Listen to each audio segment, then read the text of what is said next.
Dewa Obat Terkuat. Bab 237.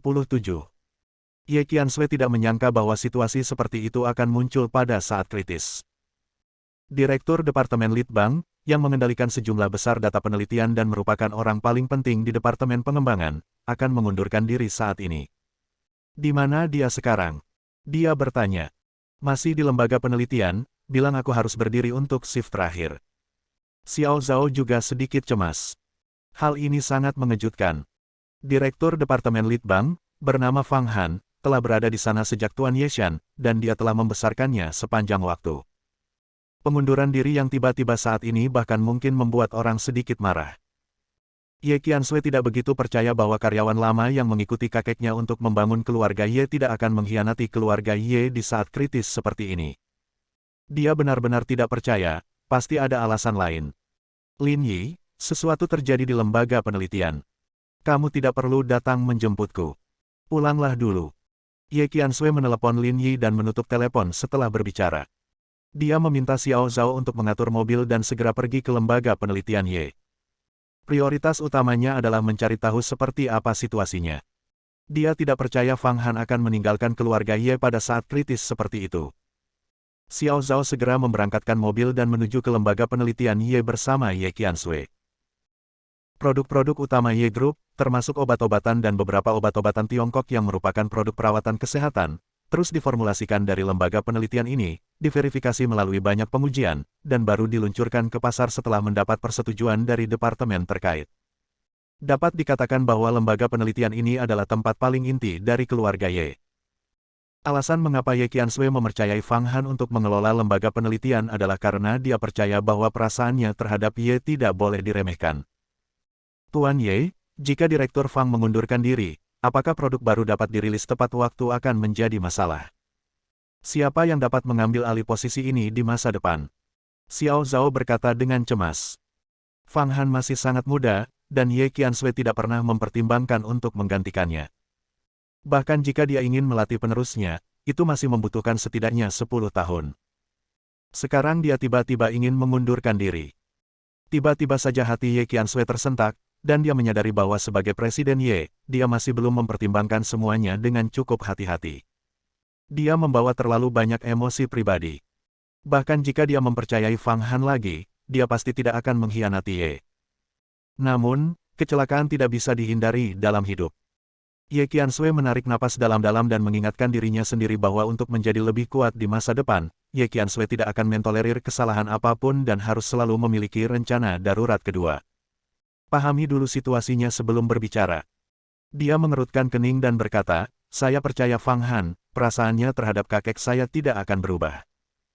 Seperti Suyang, direktur pabrik pinggiran kota saat ini, Fang Han lulus kuliah dan bekerja di Yes. Jika bukan karena dukungan kakeknya Ye San, Fang Han bahkan tidak akan mampu membayar biaya kuliah. Dan harus mengucapkan selamat tinggal pada kampus dengan penyesalan. Ketika Ye San meninggal, Fang Han sangat sedih sampai dia pingsan. Ini tidak mungkin palsu. Mobil itu segera sampai di lembaga penelitian Ye. Ye Qiansui membawa Xiao Zhao dan segera masuk. Di dalam institut, personel R&D di berbagai laboratorium masih bekerja dengan tertib. Mereka sepertinya belum mengetahui bahwa Direktur Fang Han akan mengundurkan diri dan keluar. Di mana Fang Su? Ye Qiansui bertanya. Tuan Ye, Fang ada di laboratorium. Kata asisten itu. Ye Qiansui segera pergi ke laboratorium. Dia membuka pintu dan berjalan ke ruang isolasi. Melalui kaca transparan, dia melihat Fang Han dan beberapa peneliti ilmiah melakukan eksperimen dengan hati-hati. Dia tidak menyela, hanya berdiri di sana dan menunggu. Fang Han mengangkat kepalanya untuk melihatnya dan mengangguk ringan. Setengah jam kemudian, percobaan selesai, dan Fang Han keluar dari laboratorium. Dia melepas topeng pelindungnya dan tersenyum, saya tahu kamu akan datang kepada saya. Mari kita bicara di kantormu. Kata Ye Qiansui. Oke, tunggu aku.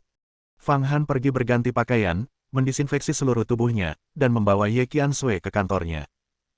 Kantornya, seperti laki-laki lain yang berlatar belakang sains dan teknik, sederhana, bersih, dan rapi. Ada juga kaligrafi yang tergantung di dinding di belakang meja. Ini bukan karya seniman terkenal, melainkan ditulis oleh Ye San. Ada 4 kata di dalamnya, Tuhan memberi penghargaan kepada mereka yang bekerja keras. Fang Han telah menggantungnya di kantornya, selalu mengingatkan dirinya sendiri bahwa dia harus bekerja keras dan tekun.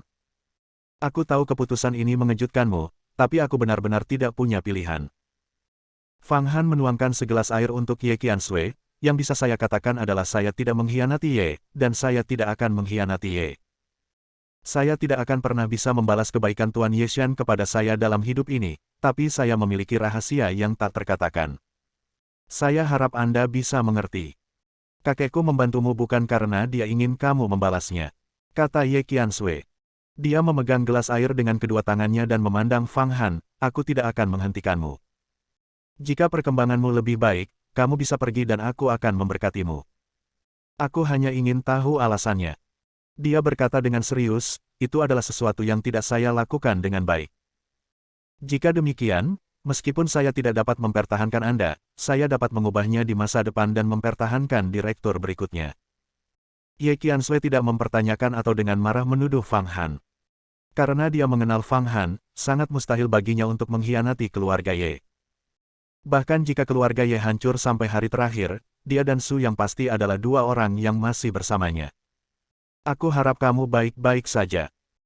Fang Han berkata, meskipun aku bukan dari keluarga Ye, aku selalu menganggapmu sebagai saudara perempuanku, jadi aku tidak ingin kamu disakiti dengan cara apapun. Dia ragu-ragu sejenak, dengan sedikit rasa malu di wajahnya. Aku harus melindungimu.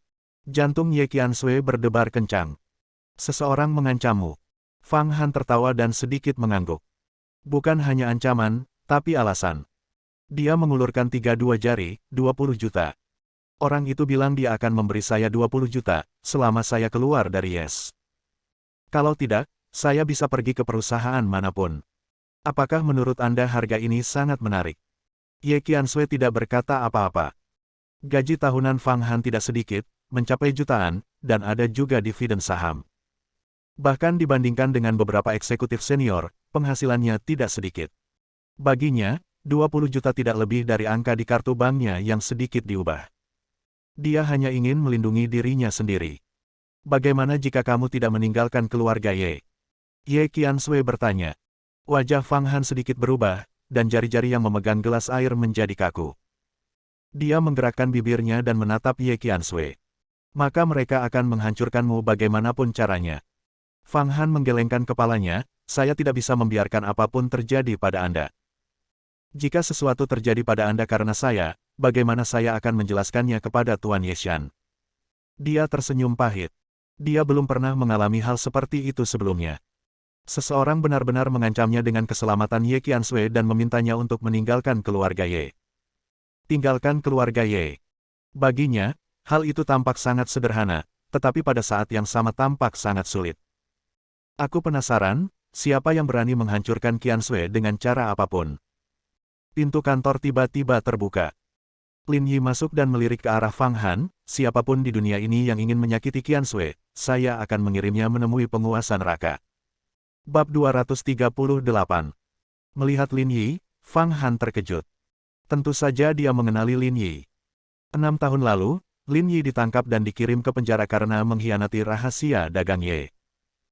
Dia tidak pernah percaya bahwa Lin Yi akan melakukan hal seperti itu, karena Lin Yi, seperti dia, berhutang budi kepada Tuan Yeshan terlebih lagi. Lin Yi diadopsi oleh Tuan Yeshan dan membesarkannya sejak kecil. Tidak mungkin Lin Yi mengkhianati Yeshan. Lama tidak bertemu, Fang Han. Lin Yi berkata, lama tidak bertemu. Aku belum sempat bertemu denganmu sejak kamu kembali. Fang Han mengangguk, memandang Lin Yi dengan serius, dan menghela nafas, berat badanmu turun. Tidak hanya dia kurus, tetapi seluruh temperamen Lin Yi telah mengalami perubahan yang luar biasa. Dia menjadi lebih tenang. Dia merasa seperti telah meninggal dunia, dan ada rasa dingin alami dalam dirinya yang membuat orang asing menjauh. Tampaknya juga merupakan kekuatan yang kuat, yang membuat orang sedikit terintimidasi. Kamu masih sama. Lin Yi berkata, kamu seperti ini ketika kakek masih di sini, dan kamu masih belum berubah sekarang. Anda sangat diperlukan untuk perkembangan stabil Ye dalam 6 tahun terakhir. Fang Han tersenyum dan menggelengkan kepalanya, saya hanya melakukan apa yang seharusnya saya lakukan. Bagaimana kalau sekarang, kehilangan rantai di saat kritis? Kamu tidak tahu betapa pentingnya perusahaan Ye memasuki pasar modal provinsi kali ini, kan? Jika Anda pergi sekarang, produk baru tidak akan diluncurkan sesuai jadwal. Pukulan bagi perusahaan Ye akan sangat besar. Lin Yi menatap mata Fang Han dan berkata tanpa sopan, benarkah? Aku hanya tidak ingin Qiansui terluka, tidak ada pilihan lain. Fang Han menghela nafas dan berkata tanpa daya. Perasaannya terhadap Ye tidak perlu dibuktikan, dan Ye Qiansui tidak meragukannya sama sekali. Siapa yang mengancammu? Lin Yi berkata langsung, katakan padaku dan aku akan menyelesaikannya. Tidak tahu. Fang Han menggelengkan kepalanya, saya tidak tahu siapa orang itu, tapi saya tahu pihak lain benar-benar berani menyerang Qiansui. Dia berhenti dan menatap Lin Yi dan Ye Qiansui. Lama tidak bertemu. Datang dan duduklah di rumahku. Lin Yi dan Ye Qiansui saling memandang dan tidak menolak. Mereka bertiga keluar dari lembaga penelitian, menyeberang jalan, dan tiba di rumah Fang Han. Dia membeli rumah di dekatnya untuk kenyamanan bekerja lembur dan tidak ingin membuang waktu. Rumah Fang Han tidak besar. Sebuah keluarga beranggotakan 3 orang tinggal di sebuah kamar dengan 2 kamar tidur dan 1 ruang tamu seluas 90 meter persegi, yang terlihat relatif nyaman. Qiansui ada di sini. Lao Fang tidak memberitahuku sebelumnya. Aku akan membeli sayuran dan memakannya di rumah pada siang hari. Segera. Segera. Nyonya Fang Han berkata dengan antusias. Dia berpakaian sederhana, tubuh dan rambutnya sedikit berantakan, dan dia tidak repot-repot merawatnya. Ada bekas kelelahan di matanya, yang tidak bisa lepas dari pandangan Lin Yi. Kakak ipar, tolong berhenti bekerja. Kita harus kembali bekerja setelah kita duduk sebentar. Tidak apa-apa, makan saja di rumah, aku akan turun untuk membeli bahan makanan, dan aku akan segera kembali. Pintu tertutup dan Fang Han tersenyum, makan saja di rumah. Rumah ini akan dijual minggu depan. Saya tidak tahu harus pindah kemana. Saya khawatir akan sulit untuk duduk di rumah dan makan di masa depan. Ye Qiansui mengerutkan kening, menyadari apa yang dimaksud Fang Han. Lin Yi menyesap tehnya dan bertanya, di mana anak itu? Ekspresi Fang Han berubah. Dia menggelengkan kepalanya dan melihat ke sisi ruangan. Lin Yi bangkit, berjalan mendekat, dan dengan lembut membuka pintu. Bau obat tiba-tiba keluar, dan Ye Qiansui terkejut. Apa yang telah terjadi? Dia masuk dan melihat putra Fang Han terbaring di tempat tidur, wajahnya pucat, dan dia tertidur lelap, tampak tak bernyawa. Kepalaku dicukur. Mata Fang Han sedikit merah dan suaranya bergetar. Lin Yi berjalan mendekat dan melihat, di kepala anak itu, seikat rambut telah dicukur, dan ada bekas darah. Aura pembunuh yang kuat tiba-tiba muncul di wajahnya. Anak itu masuk angin. Kakak iparmu membawanya ke rumah sakit untuk berobat. Tiba-tiba, beberapa orang bergegas keluar dan merampas anak itu. Kakak iparmu mengejarnya dengan putus asa. Saat dia menangkapnya, anak itu tidak sadarkan diri. Fang Han menarik napas dalam-dalam, jejak kemarahan muncul di matanya, dan kemudian menjadi ketakutan, dan suaranya semakin bergetar. Qiansui, ini putraku satu-satunya. Suaranya yang serak bercampur tangis, dan matanya tiba-tiba memerah. Jika aku tidak meninggalkan keluarga Ye, mereka tidak hanya akan menyakitimu, tapi juga membunuh anakku. Dia menggelengkan kepalanya, maafkan saya untuk Anda, maafkan saya untuk Tuan Ye, saya. Ye Qiansui melambaikan tangannya, dan dia akhirnya mengerti mengapa Fang Han memilih untuk pergi saat ini. Lin Yi tidak berkata apa-apa, mengulurkan tangannya untuk memeriksa denyut nadinya, dan dengan cermat memeriksa luka anak itu. Untungnya, kamu membawaku ke sini hari ini. Dia menoleh dan melirik ke arah Fang Han, apakah anak itu koma selama beberapa hari dan bangun beberapa kali, hanya beberapa menit. Ya. Fang Han berkata, bagaimana kamu tahu? Dokter memeriksanya dan berkata tidak ada yang salah dengan dirinya, tapi dia koma. Saya tidak tahu apa yang terjadi. Jika terlambat, anak itu akan pergi. Lin Yi berkata langsung. Mendengar ini, wajah Fang Han tiba-tiba menjadi pucat dan dia hampir kehilangan keseimbangan. Qiansui, ambilkan aku handuk panas dan buat lebih panas. Lin Yi memerintahkan, Fang Han, apakah kamu punya minuman keras di rumah? Berikan padaku. Saat ini, Fang Han tidak mau bertanya pada Lin Yi apa yang ingin dia lakukan. Dia sudah sedikit linglung. Melihat anaknya dalam situasi berbahaya seperti itu, dia sedikit bingung. Kedua orang itu dengan cepat melakukan apa yang dikatakan Lin Yi. Ye Qiansui meletakkan handuk dengan air panas dan dengan cepat masuk ke kamar. Lin Yi sudah melepas pakaian anak itu dan menyekanya dengan handuk panas. Handuk panas membuat kulit anak itu agak merah, namun ia tetap tidak bangun. Fang Han benar-benar panik. Dia memegang sebotol minuman keras di tangannya. Dia membuka mulutnya dan ingin bertanya apakah dia harus memanggil ambulans, tetapi dia tidak dapat berbicara sama sekali. Lin Yi menuangkan minuman keras ke dalam handuk dan menyekannya dengan handuk lagi. Kulit anak itu langsung berubah menjadi sedikit ungu. Bagaimana kabarnya? Ye Qianshui berkata dengan terkejut. Fang Han semakin bingung. Lin Yi tidak berkata apa-apa, dan mengulurkan dua jari. Di ujung jarinya, dua jarum udara naik dan turun dalam sekejap. Dia bergerak sangat cepat. Dengan jentikan pergelangan tangannya, jarum udara menembus titik akupuntur.